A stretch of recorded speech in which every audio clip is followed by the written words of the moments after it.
Assalamualaikum warahmatullahi wabarakatuh. Salam sehat, semangat, dan sukses. Jumpa lagi dengan saya, Ibu Esti Nawang Mawarti. Kali ini kita akan belajar tentang perbandingan trigonometri.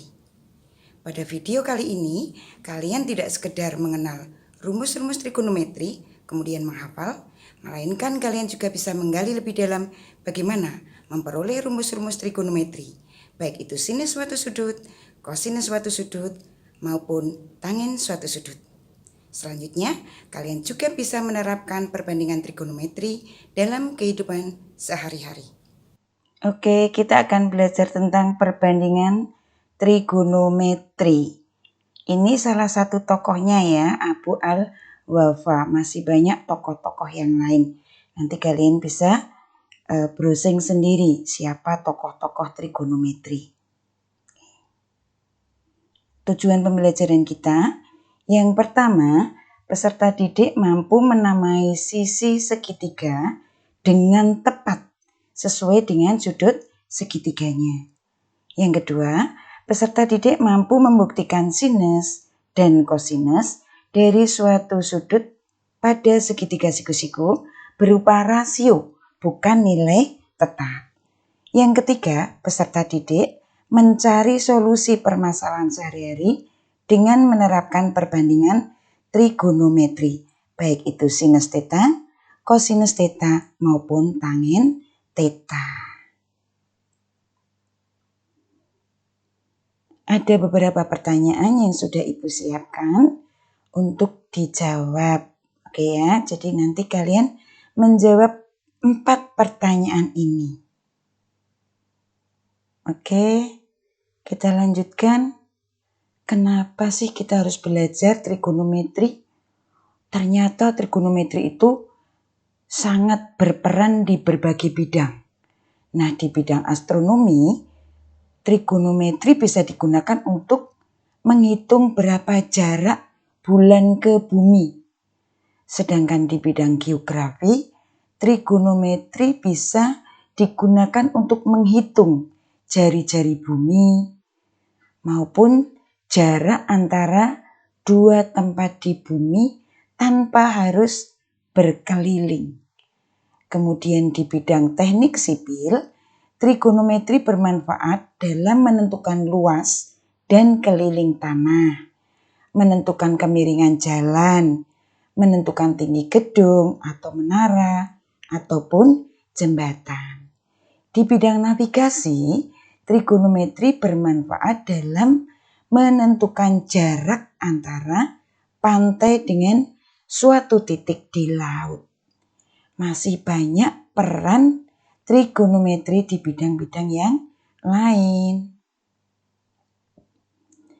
Untuk mempelajari trigonometri, ada beberapa materi prasyarat. Yang pertama, jika kalian menemukan segitiga, kemudian segitiganya itu hanya diketahui dua sisi, maka kalian pasti bisa menentukan panjang sisi yang lain. Yang harus diingat adalah dalil Pythagoras. Oke. Kemudian yang kedua, kalian mengingat kesebangunan. Nah, apa sih yang ada pada kesebangunan? Ciri-cirinya apa? Ingat bahwa ciri-ciri benda itu sebangun adalah sudut-sudut yang bersesuaian antara kedua bangun datar sama besar. Kemudian yang kedua, panjang sisi-sisi yang bersesuaian harus mempunyai perbandingan yang sama. Oke, ini harus kita ingat. Nah, kita menuju ke trigonometri. Makna dari trigonometri. Trigonometri itu berasal dari bahasa Yunani, yaitu dari trigonon yang artinya 3 sudut dan metro yang artinya mengukur. Jadi, trigonometri adalah sebuah cabang dari ilmu matematika yang berhadapan dengan sudut segitiga dan fungsi trigonometrik seperti sinus, kosinus, dan juga tangin. Nah, bagaimana kita bisa memperoleh rumus-rumus trigonometri? Oke, perhatikan deskripsi berikut. Ada 3 orang yang mempunyai tinggi berbeda. Mereka sedang berdiri pada posisi yang sama, membelakangi sumber cahaya. Bagaimana bayangan mereka? Kita lihat. Nah, ternyata bayangan mereka, ini yang anak kecil, bayangannya lebih pendek dibandingkan yang remaja. Yang remaja juga lebih pendek dibandingkan yang orang dewasa. Itu artinya semakin tinggi orang tersebut, maka semakin tinggi bayangan. Oke. Nah, bagaimana perbandingan tinggi badan dengan bayangan? Nah, tinggi badan dengan bayangannya. Jika ditarik garis dari kepala, ujung kepala, kemudian ke ujung kepala bayangan, maka berapa ya besar sudut antara bayangan dengan garis miring, garis yang terbentuk. Oke. Untuk menjawab pertanyaan yang pertama, bagaimana perbandingan tinggi badan dan bayangan? Berarti terlebih dahulu kita harus mengukur tinggi badan masing-masing orang, kemudian juga mengukur bayangannya, tinggi bayangannya. Oke ya. Setelah diukur, baru kita bisa menentukan perbandingannya. Nah, ternyata setelah diukur, yang anak kecil tadi, ini anak kecil, itu mempunyai tinggi badan 100 cm dan bayangannya adalah 119 cm. Dengan demikian perbandingan tinggi badannya adalah 100 dibanding 119. Ini perbandingan tinggi badan dengan bayangan. Kemudian yang remaja, tinggi badannya 150 cm, mempunyai bayangan 179 cm. Sehingga dengan demikian perbandingannya adalah 150 dibanding 179. Sedangkan yang orang dewasa tinggi badannya 160 cm, mempunyai bayangan dengan tinggi 191 cm dan perbandingannya adalah 160 dibanding 191. Nah, ternyata setelah dibagi hasilnya diperoleh adalah 0,84. Ketiga-tiganya sama. Oke. Terus selanjutnya kita lihat sudutnya. Kita akan mengukur sudut antara bayangan dengan garis miring. Bisa dengan menggunakan bantuan busur. Oke. Setelah diukur ternyata ketiga-tiganya memperoleh sudut yang sama, yaitu 40 derajat. Oke. Dengan demikian segitiga yang terbentuk ini merupakan segitiga yang sebangun. Oke. Selanjutnya nanti 40 derajat ini kita beri nama alfa.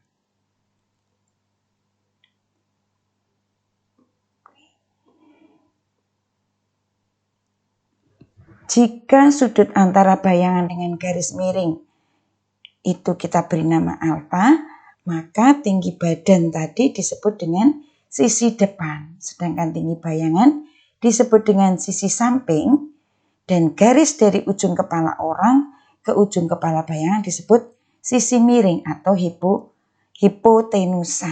Ini kita lihat pada segitiganya. Ya. Oke, bagaimana kita membandingkan tinggi badan dan garis miring? Bagaimana pula perbandingan tinggi bayangan dengan garis miring? Ya. Ini tadi ukuran awal ya, yang sudah kita ukur di awal tadi. Kemudian tinggal mengukur panjang garis miring, baik untuk anak kecil, remaja maupun dewasa. Setelah ini ditentukan, baru kalian bisa menentukan perbandingan tinggi badan dan garis miring, baik untuk anak kecil, remaja maupun dewasa. Begitu juga dengan perbandingan tinggi bayangan dengan garis miring. Nanti kalian tentukan, kemudian kalian amati. Apakah selalu tetap? Apakah selalu sama perbandingannya? Kalau iya, berarti kalian bisa menyimpulkan. Oke, tadi sudah kita lihat bahwa perbandingan antara tinggi badan dan bayangan adalah sama ya, yaitu 0,84. Dan sudut yang terbentuk juga sama, yaitu 40 derajat. Nah, oleh Abu Al-Wafa dan tokoh-tokoh trigonometri, perbandingan antara tinggi badan dan bayangan itu disebut dengan tangen alfa. Ya. Kemudian perbandingan sisi depan dengan sisi miring disebut dengan sinus alfa, dan perbandingan sisi samping dan sisi miring diberi nama kosinus alfa. Ini kalau penemunya Bu Esti mungkin namanya sudah berbeda, bukan lagi tangen, bukan sinus, bukan kosinus. Dan kalau penemunya kalian mungkin namanya juga berbeda. Oke. Ya. Oke, setelah mengenal sinus, kosinus dan tangen, ternyata sinus, kosinus dan tangen itu punya kebalikan. Siapa kebalikan sinus? Siapa kebalikan kosinus? Dan siapa pula kebalikan tangen? Nah, mereka memberi nama kebalikan sinus adalah kosekan. Sedangkan kebalikan kosinus adalah sekan dan kebalikan tangen adalah kotangen. Oke, kita lanjutkan pada contoh ya. Kita mulai dari contoh yang pertama. Gambar berikut menunjukkan tongkat dan bayangannya. Berapa tinggi bayangan tongkat berwarna merah? Oke, nampak di sini tongkat yang berwarna abu-abu atau gray itu 155 cm tingginya dan tinggi bayangannya adalah 170 cm. Sedangkan yang tongkat berwarna merah itu tingginya 168 cm, namun bayangannya belum tahu. Nah, kita diminta menentukan tinggi bayangan ini. Apa yang harus kita ingat? Ya, dengan menggunakan perbandingan. Oke, tinggi tongkat gray ya, ini yang abu-abu, dibanding dengan tinggi bayangan tongkat abu-abu. Itu sama dengan tinggi tongkat merah dibanding dengan tinggi bayangan tongkat merah. Oke, padahal tinggi tongkat yang abu-abu tadi 155 cm dan tinggi bayangannya diketahui 170 cm. Ini 168 cm adalah tinggi tongkat merah. Tinggi bayangan tongkat merah yang dicari. Oke. Ini bisa disederhanakan dulu. Ya, menjadi 31/34. Berarti yang ruas kanannya tetap. Dengan demikian, tinggi bayangan tongkat merah sama dengan 168 dikalikan dengan 34 dibagi 31 dan kita peroleh 184. Sehingga dengan demikian tinggi bayangan tongkat merah adalah 184 cm. Mudah-mudahan bisa dipahami ya. Oke, kita lanjutkan pada contoh yang kedua. Ya. Dalam segitiga PQR, siku-siku digi diketahui cos P-nya adalah 7/25. kita diminta menentukan tangen P dan kosinus R. Oke, terlebih dahulu kita gambar segitiganya. Ini segitiganya. Karena di sini dikatakan kosinus P-nya adalah 7/25. Ini P, ingat kalau kosinus suatu sudut itu sisi samping per sisi miring. Berarti 7/25. Nah, kita harus mencari ini panjang GR dulu. GR ditentukan dengan menggunakan apa? Oke, Pitagoras, betul sekali. Nah, itu berarti GR-nya kita dapatkan. GR kuadrat sama dengan 25 kuadrat dikurangi 7 kuadrat.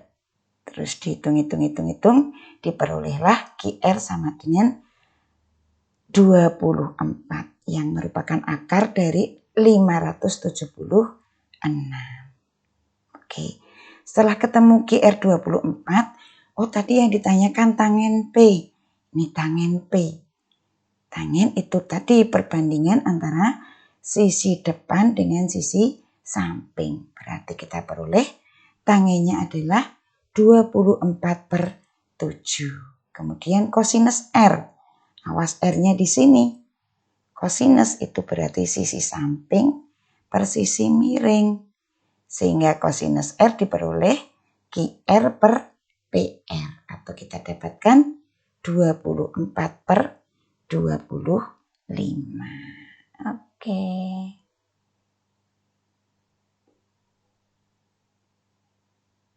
Oke, bisa dipahami? Terbukti sudah bahwa trigonometri bukan sesuatu yang sulit. Oke, kita lanjutkan pada contoh yang ketiga. Nah, seorang teknisi sedang memperbaiki sebuah menara pemancar yang mempunyai tinggi 150 meter.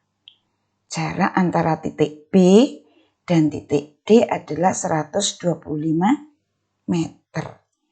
Jika sudut yang terbentuk oleh kedua tangga 65 derajat, hitung jarak BC. Cari juga jarak CD. Oke. 65 derajat itu berarti ini ya, di sini. Oke, kita selesaikan bersama yuk. Nah, tadi diketahui AC-nya tingginya 150 meter, itu berarti AC 150 meter. Kemudian BD tadi diketahui 125 meter. Sudutnya 65 derajat. Berarti kita bisa menggunakan segitiga ABC. Ya, dari segitiga ABC kok diketahui AC dan BC. AC ya, AC, BC-nya yang ditanyakan. Berarti kita bisa memanfaatkan tangen 65 derajat. Oke, tangen 65 derajat itu adalah perbandingan antara AC dengan BC. Tinggal substitusikan nilai-nilainya.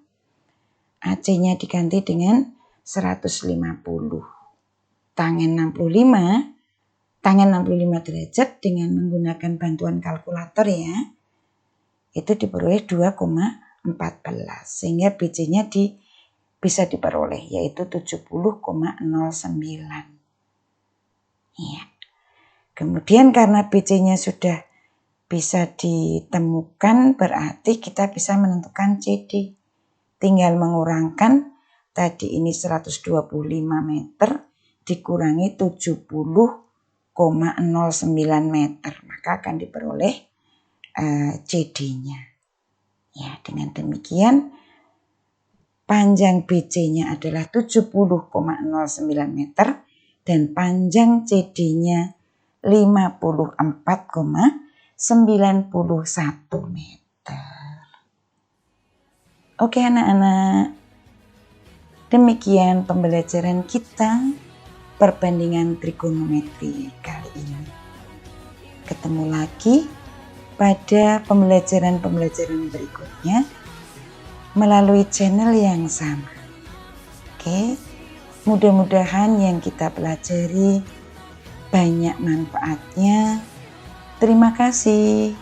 Wassalamualaikum warahmatullahi wabarakatuh.